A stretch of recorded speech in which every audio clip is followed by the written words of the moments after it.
Welcome to a special edition of Business Mentorship, Keepin It Real, in collaboration with GroYourBiz, an international organization that supports women in business through peer-to-peer advisory groups. With me today is Roxanne Tate. She is a professional engineer, a passive house designer, and a certified energy manager.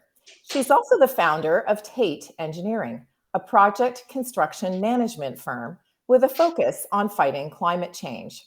Roxanne is part of a virtual board with GroYourBiz, and she joins us from Halifax, Nova Scotia. Welcome. Thank you. Well, thank you so much for joining me, because I really appreciate the fact that you're breaking some pretty significant barriers. I mean, let's face it, women in engineering and going into a specialty of passive house and all of that sort of thing is pretty unusual. So tell me a little bit about why you decided to become an engineer. Maybe we'll start at the beginning. Sure. Why did I decide to become an engineer? It's a great question. I get asked that a lot. I bet. Really, I was really good at math and science. I loved it. Like most people in high school, I wasn't really sure what I wanted to do, but I knew if I stuck with math and science, I could have a good career in the future. So engineering seemed like one of the best options. It was right up my alley, and that's why I decided that path. Isn't it really funny, that we find sometimes that we find our passion or the love when we're in sort of high school, and then Mhm. we have to sort of make all those really important decisions before we go to university. So That's right. kudos to you for identifying the things that you were really good at. Mhm. Because I must say, that math and science would definitely not have been at the top of my list. So kudos to you for figuring that out at a young age. Now, I know that passive house is something that is certainly very, well, we won't say new, but relatively new to Mhm. the Canadian landscape. And for our viewing and listening audience, why don't you give us a quick overview of what is a passive house? Because I'm sure people are Mhm. going with that big question mark, saying, well, what does that actually mean? Right. So what's interesting about the passive house standard and how we design and build these structures is it's looking as the building as a system as a whole. So everything is integrated, and the concepts are simple, but getting there is challenging. It requires significant level of problem solving and knowledge in the building sciences and energy flow. And that's the premise behind it is having the building sustain itself from an energy point of view. Mhm. So it's taking into account all of the internal workings, all the people who are in the building, the systems that are working to keep the fresh air in, and it really focuses on that envelope and reducing the demand. So there's a lot of things at play that we don't often think of, and subtleties that can have a big impact. Building orientation, how big the windows are, what side of the building that you put them on, the overall insulation values. And then because we build these structures so airtight, we have Mhm. to have really good mechanical systems to make sure we're keeping the occupants healthy. So there's a Very lot of true. focus on occupant comfort as well in this. So you're obviously talking about commercial applications, and I know that Mhm. for the most part, do you specialize in commercial, or is this also something you can do in the residential market? We as a business focus in the commercial sector. However, we do work in the residential sector as far as passive house goes because it's applicable across the board. Right. And I would say it's more prevalent in the residential sector, the single family dwellings Mhm. and multi-unit dwellings. It's a really, really great building standard to use for those applications. Right. And I think what we're finding, if I can speak to just the information that I got from your the guest blog that you shared with us is, Mhm. I think the last 18 months has really given everybody we're spending more time at home, right? Yes. And some of us live in older homes, and I don't know about you, but gosh, I can feel the draft come right through my house at some point in time. And I'm sure that's not very good for my energy efficiency, for sure. That's But the right. newer homes are definitely very different, right? Mhm. Because there's a whole different set of standards. So tell us a little bit about, because I'm sure that the building code that you Mhm. have in Atlantic Canada, it changes by province to a certain extent. And I know that there's also a national building code to try to tie everybody together. So Mhm. how did you actually become interested in this whole dynamic of passive house? Because one of the things that you're focusing on is sustainable climate change and making a Mhm. difference. So how can That's I, right. as an individual homeowner, make a difference? Yeah. So I got involved with this. I'm going to take it back to when I was working in window manufacturing. And so that early 2000s in Nova Scotia, there was a push to have slightly more stringent energy codes for the residential sector, Right. single family dwellings, multi unit residential. And so I was involved in helping get our products to that performance level and making sure they're certified and we can continue to sell the product at that point. So it kind of sparked an interest for me. I'm like, oh, okay, building codes are changing. Our buildings. So I did research. I'm like, okay, this is a huge load on our Mhm, energy demand as a society as a whole. mhm. We can do things differently.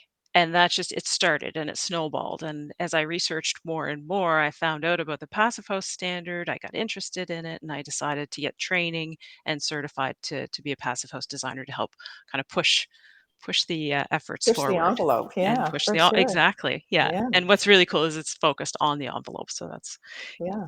Good Mhm. choice of words. Yeah. So, one of the things that you mention in your Mhm. bio is the reason why you started Tate Engineering was because you were looking for a little more work life balance. And I Yeah. know that everybody, that's if there's a buzzword amongst the entrepreneurial community, it's how do we do that? Mhm. How do we juggle all of those balls? And as a woman Yeah. in business, I know that you also have a family. So, Yes. you've got a company that you're running, you've got a house that you're trying to run, you have Mhm. family that you're trying to support. So, for you, what does that mean? How did Tate Engineering fulfill that need for you? Well, it enabled me to do meaningful work on my own terms, which is really important to me and my personal mental health, and it allowed me the flexibility to integrate it into how my life actually operates. Right. Right. Yeah, You so, know, it, I don't always have traditional business hours, right. right? So Right. Absolutely. And do you mhm. operate Tate Engineering from your home, or did you have an exterior office at one point in time? Right, well, I started in the basement, like every good entrepreneur Like does. lots of entrepreneurs do, right? That's right. Yeah, for And then sure. eventually we put an addition on the house, and that became the office, and as we grew, we decided, "Yeah, okay, now we need more space." Right. So it was in March of 2020, we moved into our first commercial leased space, and 2 weeks after moving in, we moved everybody out. Yeah, exactly. Right. Um, and everybody at that point in time had a huge amount of uncertainty. Sure. We didn't realize how much it would positively impact our business. The construction sector has done very well Mhm, during pandemic periods, so we're pleased mhm. with that. And our landlord was also occupying part of the building, and his business grew. So we made an Wow. arrangement. We got out of our lease, we purchased a property, and now we have our own office in Fall River Village. Wow, now that's very exciting It because is. that's a real positive spin Yeah. on, some of the challenges that everyone's been experiencing. So tell us Mhm. a little bit about purchasing a property. Did you have to build the office, or was it a structure that was already there and you just retrofitted it to suit your needs? We didn't even have to retrofit. We really lucked out on this one. We've been looking around for an office space for a long time, even before we leased the space, and it was something we always knew we wanted to own versus renting. It's Right. just a personal preference. Sure. And so we'd done our due diligence. We searched around, and we actually looked at a handful of different properties. We looked at this one, we left it, and we came back to it. It was just a single family dwelling built in the 80s. And then back in 2010, the owners of it, they completely renovated and upgraded everything. It's in great condition. They use the upstairs as a yoga studio, and Wow. downstairs was a studio apartment that they rented. So Right. beautiful open space, space for staff to have lunchroom and things like that. So it worked out really well. Like Fantastic. we didn't do anything. We just moved our furniture in. Isn't that fantastic? Now, Yeah. tell us a little bit about being a support network for your team, Hmm. because I know as well, part of being an entrepreneur is obviously keeping the machine running, as I say. Yeah. But then you also have to ensure that you are there to support the team in which you are making their positive contributions to you and Mhm. your business. So tell us how you've been able to, during these challenging times when you moved folks out of your office and perhaps now you're starting to transition back into the office. How has that been? How has your role as the leader of that team changed? It's changed a little bit, but not a whole lot. The way I wanted my business to operate and run was to provide staff flexibility to work both in the office and remote. The way our Okay, business is, we have a lot of people who work outside the office on a regular basis anyway. They have to be right. on construction sites, they're out doing energy audits. So there's a lot of flux within our organization anyway. Um, Mhm. w- it was really important to me as a working mother to be able to provide that option to other parents. Um, so we've always been set up for that. The thing that changed the most is the frequency and the format with which we met everybody. So the first thing we Okay, did was establish weekly check-ins where the entire team would log on to Teams and we just, have a check-in. How are you feeling today? right, Does anybody want to talk about anything? We transitioned back into the office fairly early on compared to others here in Nova Scotia. We've been doing great in terms of case counts. And because we have that flexibility with our working team, we could keep our numbers in the office to a minimum and give people options to get out of the house when they needed to get out of the house because we knew that was important for a lot of people. We have a few right. staff who were single and they didn't have that regular contact. So to be able to come in with one other person in the office and interact was of real value to them. Right, So for sure. it was really recognizing what individual needs were Mhm. and trying to Accommodate that. accommodate as much as we could. Mhm, Right. Now, one of the things that you mentioned was mental health and the fact mhm, that, being an entrepreneur, sometimes we're spread a little bit too thin. mhm, So tell us how you've been able to, with the various, wonderful things that have happened in your business in the last sort of year and a half, how mhm. has that contributed and how do you monitor your own mental health? Right, yeah. Um, I'm definitely much more in tune with it than I was prior to the pandemic. Right. So I can adjust and make corrections more quickly than I used to be able to. I focus on setting priorities on a daily basis, and Right. that helps me feel accomplishments on a regular basis, Right. which is really important, I think, for people. For sure. And taking time in my calendar and making sure I make time for myself is critical. Yeah. That's a really good point because I think that, for those of us who are still working from a home office, Hmm. it blurs the lines a little bit, It when does. you get up at 6 in the morning where you may have a regular routine before you got to the office at 9 and then you sort of started your day. That's But right. sometimes, when we get out of bed in the morning and it's 6 or 7 in the morning, the first thing we do is grab the laptop Yeah. to see what's happening at the office. So that's a Hmm. really good point. Have you been able to educate or inspire your own team to try to adopt some of those same things? You mentioned you have some folks who obviously Hmm. have children and some who are single. So, has that been something you've been able to assist your team with? Well, we have regular conversations with those who. Yeah, I've had a few staff come to me over the course of the past year, talking about different things like time management and just balancing Mhm, things out, and mhm. just having open conversations and sharing with them the things that work for me, asking questions about, what is your situation like? And as I said, finding out what the individual needs are and seeing how we Right. can support it. Well, I mean, it really sounds like the thing that's been the key for you is having those open dialogues and Mhm. sort of it's a different open door policy when you're doing it virtual, right?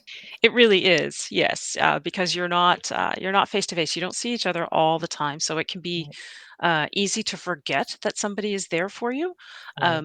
So it's important for leaders to have that regular communication and tapping into the staff and saying, "I'm here if you need anything," but not in an annoying kind of way. Right. So Right. Yeah, exactly. Because we all have work to do, right? that's right. Yeah. That's a really good point. I Hmm. wonder if we could just segue a little bit. I know that you're part of a virtual board. So we were Hmm. kind of alluding to the fact that, the open door policy is different when you do it virtual. And obviously, a virtual advisory board has Mhm. got to be a little bit different than a face-to-face meeting. So tell us a little bit about how Grow Your Biz and the connections that you've made through those other individuals has perhaps helped your business push the envelope forward. Right. Grow Your Biz has been incredible for me personally and for my business. Um, Having a sounding board Ah, is it's critical. mhm. You do often feel lonely in the position as an entrepreneur, even if you have a business partner, because you're running all the time, and you don't always have time to step back and have those deep conversations that you need to. And I also like the diversity that comes from the board. Mhm. These women are all in different sectors. They all have very different points of views, very different backgrounds, and just being able to open up and absorb, what has worked for other people and think about it in my own context and make adaptions has been really, really valuable. I think that we forget as an entrepreneur that, we always think, oh, my business is too small. Advisory boards are for Mm, those big conglomerates, and they're paid positions. They invite yes. people from the community to come in. So Yeah. I really love the business model that's been adopted by Grow Your Biz, because to Hmm. your point, it gives you insight from people from other industries, which really can be invaluable to your own business. Yeah, definitely. So, give me an example of something that you have taken forward, say a challenge perhaps that you took forward to your board and you were looking for advice. And so, just to give our viewing and listening audience an idea of the types of things that you discuss, because clearly it's a very confidential, safe space. Hmm. So, how, or perhaps an example of one of the other people on the board that may have brought something forward for looking for advice or for opinions. Hmm. Yeah, so from one of the things that remember bringing forward before was related to employee engagement. Mm, So, with an organization that's growing quickly, you hire a lot of people, and then you have to get them working as a team. And how mhm. quickly can you get them working as a team? What are some of the things that you have to be considering? Right. And it's good because they could give different perspectives on personality types and how they interact and their Mhm. experiences either with their own clients or with their own employees or past experiences themselves in different roles. And just having that information and realizing that every team is going to gel and A mold little differently. at a different rate and in a Right. different way. Right. It's helpful to kind of ease your mind knowing that, yeah, okay, I'm taking the right steps. I should be considering this, which I didn't consider. So let's add that into the mix. Right. And yeah. So, would you say that the advisory board can also be a sign of mentorship? Because Mm, I know that I'm sure you've had some wonderful mentors throughout your career. Because why yeah. don't you tell us a little bit about the person that you feel would be most influential, has been most influential for you? Oh, wow. That's a loaded question, isn't That it? really is. Like I honestly can't say I could pinpoint one One. person because there have been So so true. many positive influences in my life. Right. And maybe there's a different person for each aspect that I've gone for So mentorship true. because That's so true. yeah, it really is. It's Um, depending on the age and stage that we are in business, right? Because Definitely. when you started out in your basement, your needs were significantly different than now that Yes. you own your own property, right? So, I Yes. mean, just who you may look to. So, how Hmm. does one who's a successful entrepreneur find a mentor? Maybe you can tell us the process or the approach that you took when you approached your last mentor in terms of asking for their help. Um, it's kind of like dating. So It is kind of like dating. it is kind of like dating. So the first thing I did was I figured out, okay, so who is out there? Mhm. Who's out there? Yeah, finding And that person. who's doing what I'm doing? Who's got a good bit of experience in it? They're well respected. They've been successful. All right, let's hunt them down and Right. then call them.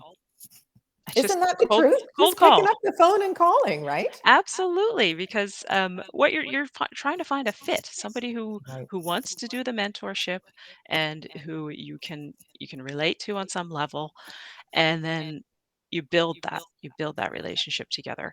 And so that's what I did. I made the cold call, and then we had a meeting. We started to work together, and that's really Isn't that the best fantastic? way to do it. Mhm. Yeah, I always say sometimes we forget that all we have to do is ask to get Yes. yes. We're always so apprehensive sometimes, feeling that, we're a little bit shy to Mhm. ask for help because we don't want to assume or for people to think that there's a weakness in our own business. That's right. But There's asking a for help is hesitation healthy. too. Yeah, Yes. and I Yeah, think for there's a sure. hesitation too by the person seeking a mentor because Right. mentors tend to be successful people. Mhm. They tend to have a lot on their plate. Right. And so a hesitation can be, well, do I really want to bother them with this? Do they want Right. to add that to it? And Right. my response would be, it doesn't hurt to ask because also a lot of us want to be able to give back. Very true. Very true. So to that point, have you ever had anyone in your circle or in your community that's Mhm. approached you to be a mentor? I've had a couple mentorship opportunities over the years. Most recently is a young engineer who worked with us for about 6 months. Decided the industry was not for her and has shifted industries, and she's asked me then to be her mentor. So Isn't that really wonderful. fantastic? Yeah, Hmm. it's really something, I love your comment about, we all want to give back. So, Hmm. when you've gone through the struggles and you've built a successful business and then you get to a certain point, you want to be able to give something back to Yeah. that community of people. Hmm. So, one of the things that we ask folks to do in our guest blog is to provide some words of advice. Hmm. And you actually provided us with three different phrases. So I'm going to actually ask you to comment on two of those phrases, if you don't mind. And Sure. the first one is know your weaknesses. So, Hmm. how does that actually fit into your business plan, your plans for the future, and Hmm. perhaps helping other folks? Right. Um, I see knowing your weaknesses as critical because as you're when you start out, it's just typically one, maybe two people. If Mhm, you're lucky, you've got a group of four, mhm, and you've got different skill sets. Starting out as one person, I was an engineer. I knew nothing about finance, sales, marketing, nothing. right, So I right, had to figure out which areas do I need to brush up my skills on, and then go get those skill sets. Then, as if your business evolves, you really need to know because that's how you build your team. right. You don't hire people who are Just like you. just like you because Yeah, there's no diversity. yeah. You're not filling the gaps in your skill sets. So it's really important to know your weaknesses from that point of view. And then just in life and personal improvement, Mhm, mhm. you don't have to fix everything you're weak on because you can fill those gaps with human resources Sure, in your sure. organization. But as a person, there are if you don't know where you're falling short in terms of just critical soft skills essential to be a leader, Right. you're not going to improve and you're not going to be able to get your team to improve and further develop.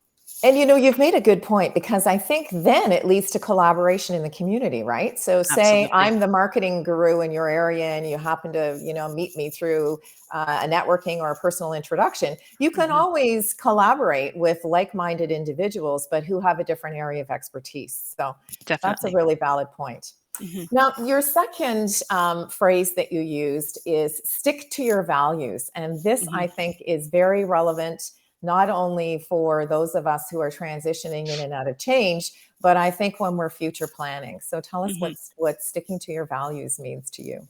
Yeah. Um, it's important to guide you on your journey. So Mhm, the journey of life is complicated. There are so many choices along the way. mhm, And if you can develop a strong values stream, something that you believe in, it's unique to you, mhm. but it guides every decision that you make, every single decision. And just going back to that every time you have to make up your mind on something. Is this aligned with like who I am? Because your Right, values are you at the core, right. truly. So true. And if you know your values, you're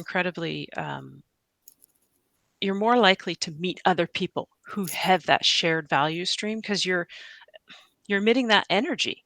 Well, for sure, likes attract likes, right? That's right. That's right. Very true. And it's really important to have that shared value set with the people that you're working with on a daily basis.